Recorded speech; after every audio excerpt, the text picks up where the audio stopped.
Bismillahirrahmanirrahim.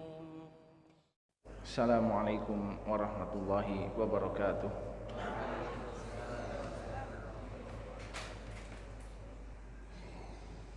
Kaum muslimin rahimani rahimakumullah.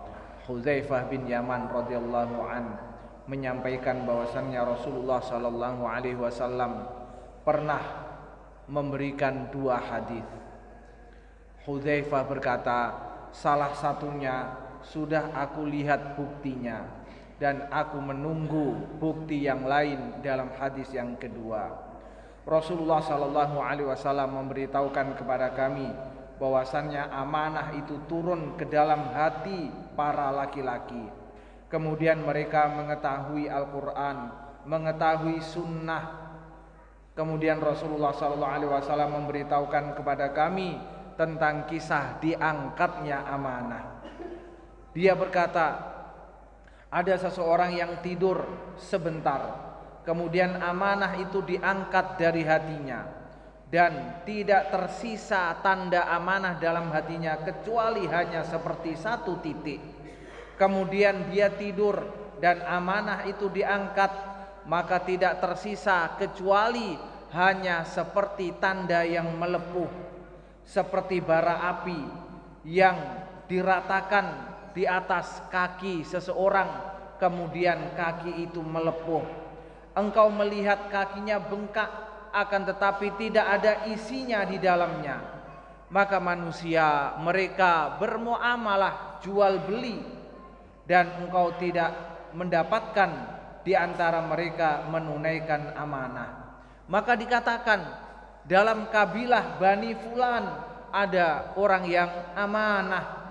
Maka dikatakan orang tersebut dengan berbagai macam pujian, betapa berakalnya dia, betapa cerdasnya dia, betapa kuatnya dia. Padahal dalam hatinya tidak ada iman sebiji sawi pun. Kemudian Hudzaifah berkata, sungguh aku telah melalui suatu zaman yang aku tidak peduli untuk melakukan jual beli dengan siapapun. Apabila orang yang aku ajak jual beli itu adalah orang muslim, maka Islamnya itu yang akan mendorong dia untuk menunaikan amanah. Apabila orang itu adalah orang Nasrani, maka waliul amr yang akan membelaku, memberikan hakku.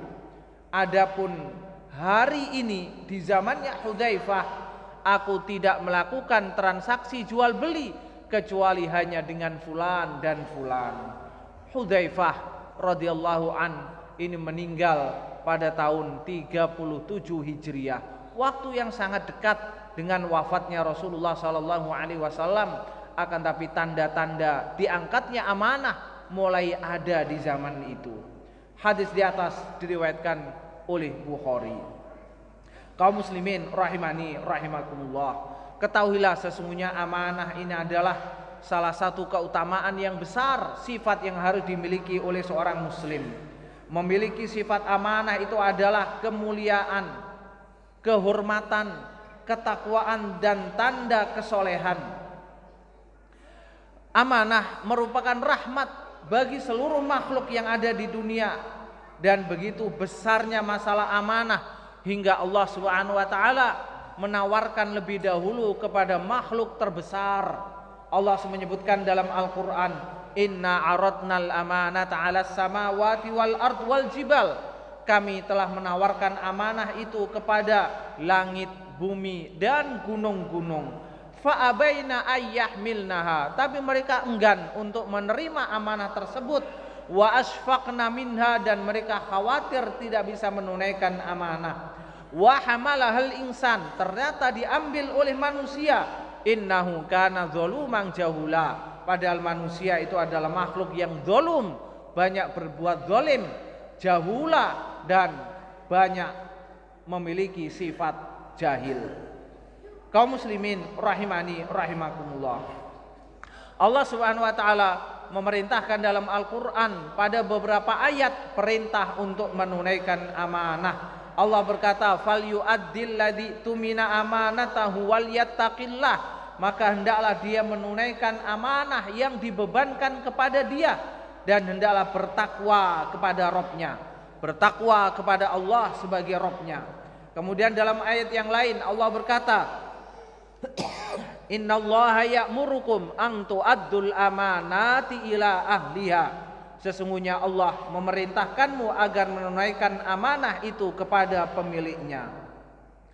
Rasulullah sallallahu alaihi wasallam berkata, man akhadha amwalan nas yuridu adaaha, barang siapa yang mengambil, meminjam harta manusia yang dia ingin menunaikan, ingin membayar hutangnya, addallahu anhu, maka Allah akan membantu dia untuk membayar hutangnya. Waman akhadha yuridu itlafaha, dan barang siapa yang mengambil dengan niat untuk menghabiskan dan menghancurkannya, tidak ada niat untuk membayar hutangnya, atlafahullah, maka Allah akan menghancurkannya. Hadis riwayat Bukhari. Kemudian dalam hadis yang lain Rasulullah sallallahu alaihi wasallam berkata, adil amanah ila mani tamanak, tunaikan amanah kepada orang yang memberikan amanah kepadamu, wala takhun man khonak, dan janganlah engkau khianat kepada orang yang pernah berkhianat kepadamu. Hadis riwayat Abu Daud dan Tirmidzi. Maka menjaga amanah merupakan salah satu sifat kaum muslimin, kaum mukminin as-shadiqin, yang jujur, yang diceritakan oleh Allah Subhanahu wa taala dalam surat Al-Mu'minun, walladzina hum li amanatihim wa ahdihim ra'un, yaitu mereka yang menunaikan amanah dan memenuhi janji. Sedangkan menyia-nyiakan amanah, berkhianat, tidak menunaikan, tidak memberikan kepada pemiliknya, itu merupakan tanda lemahnya keimanan. Rasulullah sallallahu alaihi wasallam berkata, la imana liman la amanatalah, tidak ada keimanan bagi orang yang tidak ada sifat amanah. Hadis riwayat Ahmad dan Ibnu Hibban. Bahkan menyia-nyiakan amanah merupakan salah satu sifat kaum munafikin. Rasulullah sallallahu alaihi wasallam berkata, 3 perkara yang menjadi tanda orang munafik. Di antaranya wa idza tumina khana, dan apabila diberi amanah dia berkhianat. Kaum muslimin rahimani rahimakumullah, sesungguhnya ruang lingkup amanah itu sangat luas. Ketika Allah menyebutkan inna aradnal amanah, kami menawarkan amanah itu kepada langit, bumi dan gunung-gunung, ditafsirkan oleh Ibnu Abbas, yang dimaksud amanah ini adalah amal ketaatan. Kemudian Ibnu Abbas juga menafsirkan yang dimaksud amanah ini adalah seluruh kewajiban agama. Disebutkan oleh Qatadah, al-amanah itu adalah agama, kewajiban dan seluruh hukum-hukum. Al-Qurtubi menafsirkan yang dimaksud amanah ini mencakup seluruh kewajiban dan tugas agama, menurut pendapat yang sahih di antara pendapat-pendapat para ulama. Maka amanah dalam ibadah di antaranya adalah engkau melaksanakan ibadah ikhlas karena Allah, mengikuti sunnah Rasulullah sallallahu alaihi wasallam, berarti engkau telah menunaikan amanah dalam ibadah. Di antara amanah dalam ibadah, engkau berwudu sebelum sholat. Di antara amanah yang harus ditunaikan bagi sahibul mal, orang yang memiliki harta, adalah membayar zakatnya, memberikan zakat itu kepada orang-orang yang berhak menerimanya. Di antara amanah dalam bergaul, dalam muamalah, yaitu engkau bergaul dengan orang lain dengan cara yang engkau ingin mendapatkan balasan seperti itu.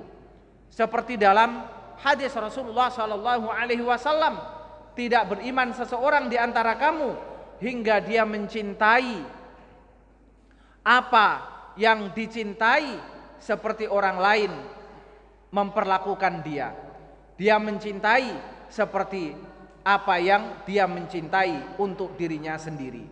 Kaum muslimin rahimani rahimakumullah, di antara bentuk muamalah adalah memberikan nasihat kepada orang yang meminta nasihat.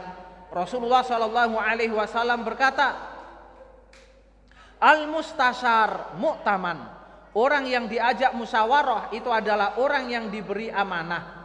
Kemudian Rasulullah sallallahu alaihi wasallam berkata, "Man asyara ala akhihi bi amrin ya'lamu anna rusda fi ghairi faqad khana." Barang siapa yang memberikan nasihat padahal masih ada nasihat yang lebih baik yang dia tahu tapi tidak mau diberikan kepada saudaranya karena berkaitan dengan kepentingan pribadinya, berarti dia telah berkhianat kepada saudaranya. Ini hadis riwayat Abu Dawud.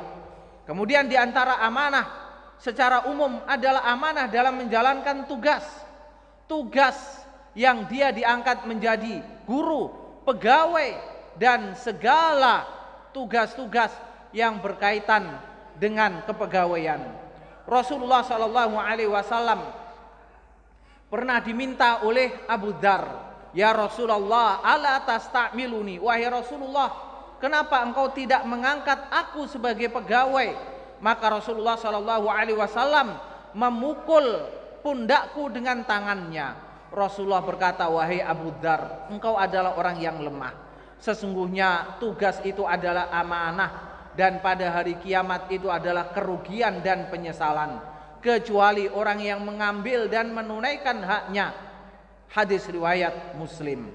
Kemudian Rasulullah sallallahu alaihi wasallam berkata, "Man ista'malnahu minkum ala amalin fakatamana mikhyaton fama fawqah kana gululan ya'ti bihi yaumal qiyamah." Barang siapa yang kami pekerjakan di antara kamu untuk suatu pekerjaan, kemudian dia menyembunyikan hanya sebutir jarum ataupun lebih dari itu, maka itu adalah gulul, barang curian yang akan dia bawa nanti pada hari kiamat sebagai bukti dia sebagai seorang pencuri.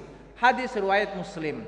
Dalam hadis Buraidah, Rasulullah sallallahu alaihi wasallam berkata, "Man ista'malnahu ala amalin." Barang siapa yang kami pekerjakan untuk suatu pekerjaan, farazaqnahu rizqan, dan sudah kami berikan gajinya, fama akhadha ba'da dzalik fa huwa ghulul, maka apa yang dia ambil selain gajinya itu adalah curian. Kaum muslimin rahimani rahimakumullah. Allah Subhanahu wa taala menyebutkan dalam Al-Qur'an sifat terbaik bagi orang yang ingin menunaikan suatu pekerjaan. Allah berkata, "Inna khaira man istajartal qawiyul amin." Sesungguhnya yang terbaik yang engkau sewa untuk mengerjakan suatu tugas adalah orang yang qawi, yang kuat badannya, bisa menyelesaikan tugas dan pekerjaannya, al-amin, dan amanah hatinya.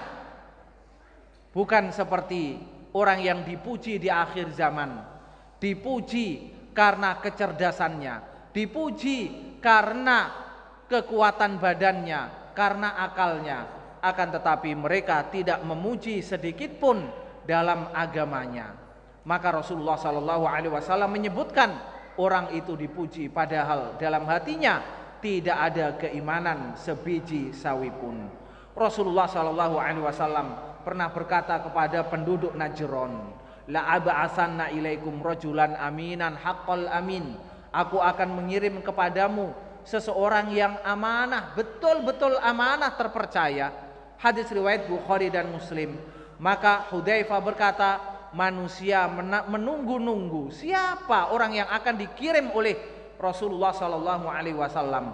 Ternyata Rasulullah mengirim Abu Ubaidah bin Jarrah radhiyallahu an. Maka dialah yang disebutkan dalam hadis Rasulullah, aminu hadhil ummah, orang yang amanah, yang paling amanah di antara umat ini.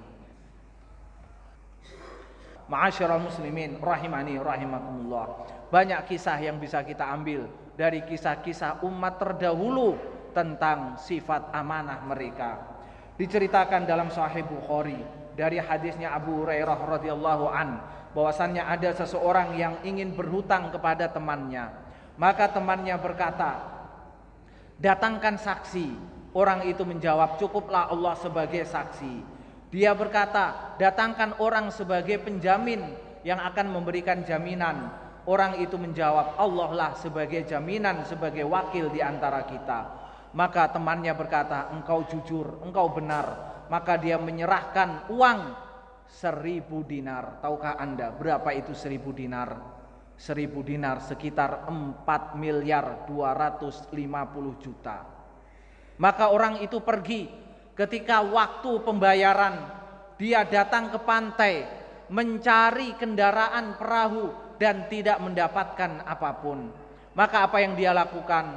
Maka dia mengambil kayu, dilubangi, diletakkan uangnya, diikat, kemudian dilempar ke lautan. Dia berkata, ya Allah, sesungguhnya engkau telah mengetahui aku hutang kepada fulan 1.000 dinar. Dan dia meminta kafil, penjamin, dan aku menjadikan engkau sebagai jaminannya. Dan dia telah ridho dengan jaminan Anda, dengan jaminan Allah. Dan dia meminta seorang saksi. Aku katakan cukuplah Allah sebagai saksi, dan dia ridho engkau sebagai saksi. Dan aku sudah berusaha keras untuk mencari tumpangan kendaraan menyeberang lautan, akan tetapi tidak aku dapatkan. Maka aku titipkan uang ini kepadamu. Kemudian dilemparkan ke lautan dan dia pulang. Temannya ada di seberang lautan sebelah. Dia menunggu temannya datang. Hari itu tidak ada yang datang seorang pun. Namun dia mendapatkan kayu. Dia ambil dengan harapan bisa dipakai untuk kayu bakar di rumahnya. Ketika dibuka ternyata ada uang 1.000 dinar dan ada surat tulisan pembayaran hutangnya. Apakah selesai sampai di sini? Tidak. Temannya yang tidak bisa berangkat kemarin, dia datang hari itu mendatangi rumah temannya dan memberitahukan minta maaf tidak bisa datang tepat waktu. Kemudian temannya berkata, kembalilah, ya, sesungguhnya uang yang telah engkau kirim telah sampai. Subhanallah. Dalam kisah yang lain, riwayat Muslim, demikian juga disebutkan oleh Bukhari dari hadis Abu Hurairah radhiyallahu an. Ada seseorang yang membeli rumah. Kemudian di dalam rumah ini ternyata ada bejana di dalam tanah yang isinya adalah emas. Maka bejana ini dikembalikan kepada pemilik rumah sebelumnya. Ambillah, saya hanya membeli rumah. Saya tidak ingin membeli apa yang ada di dalam rumah. Namun temannya berkata, saya sudah menjual rumah itu dengan seluruh isinya, apapun yang ada di dalam tanah. Maka mereka berdua membawa kasus ini kepada hakim. Hakim berkata, apakah engkau memiliki anak? Iya, saya memiliki anak laki-laki. Yang satu ditanya, apakah engkau memiliki anak? Iya, saya memiliki anak perempuan. Maka hakim mengatakan, nikahkan mereka berdua dengan mahar emas itu. Subhanallah, orang bertengkar hanya ingin melepaskan amanah yang dia anggap amanah yang bukan menjadi miliknya. Dalam kisah yang lain diceritakan oleh Ibnu Katsir dalam kitab Al-Bidayah wan Nihayah, disebutkan oleh At-Tabari, Ibnu Jarir dan yang lainnya, ya, bahwasannya kaum muslimin ketika berhasil membuka kota Madain, ibu kota orang-orang Persia, mereka mendapatkan harta yang berlimpah. Maka seluruh harta yang ada dalam istana Kisra diambil dan dikirim ke Madinah, dicatat. Kemudian ketika sampai di Madinah, dikoreksi oleh Umar bin Khattab radhiyallahu an, tidak ada satu biji pun emas yang hilang. Ya, maka muncullah sebuah sebuah perkataan dari perkataan Umar radhiyallahu an. Ya, dia mengatakan, inna aqwaman addu hadza ladzu amanah. Sesungguhnya suatu kaum yang bisa menunaikan harta sebanyak ini, ribuan mil antara Madain dengan Madinah. Mereka menunaikan tanpa ada yang berkurang. Mereka adalah kaum yang memiliki sifat amanah. Maka Ali radhiyallahu an berkata kepada Umar, innaka afafta ya Amirul Mukminin fa'affat ar-ra'iyah. Wahai Amirul Mukminin, engkau telah menjaga iffah, menahan diri dari mengambil harta dan mengumbar hawa nafsu. Karena engkau bisa menahan diri, maka rakyatmu juga bisa menahan diri. Kemudian dalam riwayat Al-Bidayah wan Nihayah karangan Ibnu Katsir, Ali radhiyallahu an berkata, laqad afafta fa'affat ra'iyatak wala wirta'ta la rota'at. Ya Amirul Mukminin, engkau telah bisa menjaga dirimu, maka rakyatmu bisa menjaga diri mereka, menunaikan amanah. Ketika waliul amr menunaikan amanah, maka rakyat bisa menunaikan amanah. Seandainya engkau korupsi, seandainya engkau mengambil harta kaum muslimin, maka rakyatmu juga akan korupsi dan mengambil harta kaum muslimin. Summa qasama Umar dzalika fil muslimin. Kemudian Umar membagi seluruh harta ini untuk kaum muslimin, tidak ada yang disimpan.